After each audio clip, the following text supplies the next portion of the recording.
हाय सर्वांना, कशा आहात तुम्ही सर्व? माझ्या न्यू ब्लॉगमध्ये तुमचं सर्वांचं स्वागत आहे. हे बघा आमच्या गावातलं वातावरण आहे. हे आमचं गाव आहे, खूप मोठं आहे आमचं गाव. गच्चीवर येऊन जेवढं दाखवू शकते तेवढं दाखवले मी. आणि लोखंडे साहेब गेले ते आज गाडी बघायला. मी खूप आवाज दिले, लोखंडे साहेब येऊन बसले तिकडं. काय झालं काय झालं बोलायला? काय झालं होय? तुम्हाला गाडी बघायला लावलं होतं ना, काय झालं? गाडी नाही का आवडली? गाडी आवडी नाही का? गाडी बघायला गेला होता ना तुम्ही?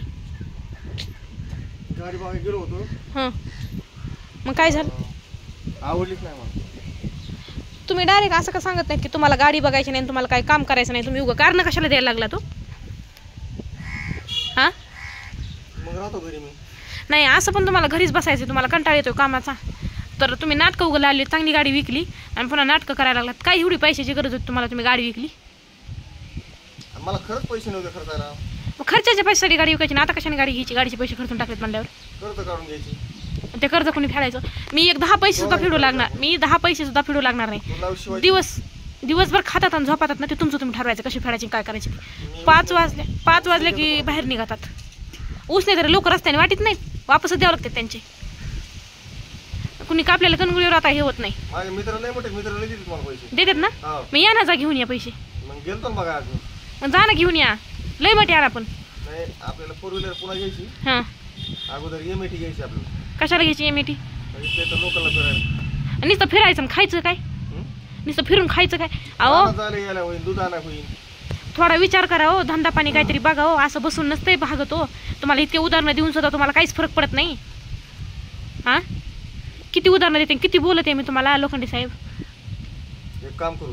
हां, सर गाडी नाही घ्यायची, काही घ्यायचं नाही. हां, हा बस इथं जाऊ राहायला. त्याला काय त्यांचे मुलं नाहीत का काय तुम्ही तिथं जाऊन राहायला? त्यांना 3 आहेत, एक सोडून. वरी जसं हे जाऊ ना, कोप एखादी रूम बांधून द्या मला वरी. काय गरज आहे? पण तुमचे आई वडील आहेत ना. पत्री टाकायची वरी रूम बांधायची. माझ्या आई वडिलांनी लग्न करताना तुम्हाला शब्द दिला नव्हता की तुम्हाला सांभाळीन म्हणून. तुमच्या आई वडील आहेत, तुमचं घर आहे, तुमचं तुम्ही राहा ना तिथं जाऊन. त्यांच्यात जायचं आणि त्यांची इज्जत घालायची वे.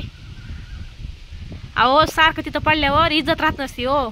जवळचा भाकऱ्या आणि लांबचा साखरे असतो, तसं जरा पद्धतीनं मागा. त्यांची इज्जत घालाय कोण चाललंय? मग रोजच त्यांच्या दारात पड्या तुम्हाला कोणी चहा सुद्धा प्या म्हणायचं नाही. माझे मामा नाहीत काय ते? तुझ्या वडील नाहीत काय? माझे वडील आहेत हो, त्याचा विषय नाही. पण जाऊनच ते सारखं बरं वाटत नाही, जावायने सारखं सासऱ्या दारात गेलेलं. पण काम करायचं नाही का? आणि किती दिवस खायचं दुसऱ्या जीवावर? खायचं बसून. किती दिवस खायचं? हां, 2-4 वर्ष. आणि आरूचं लग्न करायचं टायमाला मग काय करायचं? लोकांना भीक मागायचं लग्न करायचं का? कोणा काम करायचे आपण दोघांनी त्या टायमाला? तुमच्या कुणी केलं ते? तुमच्या कुणी केलं ते? आमचं मीच केलं. नाही, तुम्हाला बोलल्यावर राग येतो, पण तुमचे जरा आजकाल जरा चाल ढाल चलणं बोलणं वागणं सगळंच बदललंय. बरोबर, चांगलं आहे. मला तर वाटतंय चांगलं. चाल ढाल काय असतंय ते बदलले जरा तुमचं. ते म्हणतात ना, बाईच्या अंगात 36 नखरे असतात. बाईच्या अंगात 36 नखरे नसतात, गड्याच्या अंगात असतात. ते कधी कोणता नखरा दाखवून हेच कळत नाही. म्हणजे दुसऱ्या गड्याच्या आहेत का नाही मला माहित नाही, पण तुमच्या तर आहेत. काय करतात? काय करतात तुम्ही? फक्त माझ्यापाशी दुर्भाव झाडता. तुम्हाला दुसरं काय येतंय का? बायको म्हणून आपला हक्का हे करते म्हणून ऐकून घेते म्हणून नाटकं लावायचे.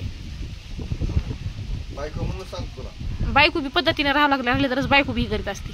नाही तर एकदा जर बाबा मुशन डोक्यात आळी सटकली ना माझी, मग काय खरं नाही तुमचं. आता सांगायला मी त्याच्यामुळे माझं डोकं शांत आहे, तर शांत आहे. एकदा सटकली विषय संपला तुमचा बी माझा बी. डायरेक्ट एक घाव 2 तुकडे. मग बसा मग उघडत कळन ना मग तुम्हाला. वेळ आल्यावर वेळ आली का मग सगळं कळतंय.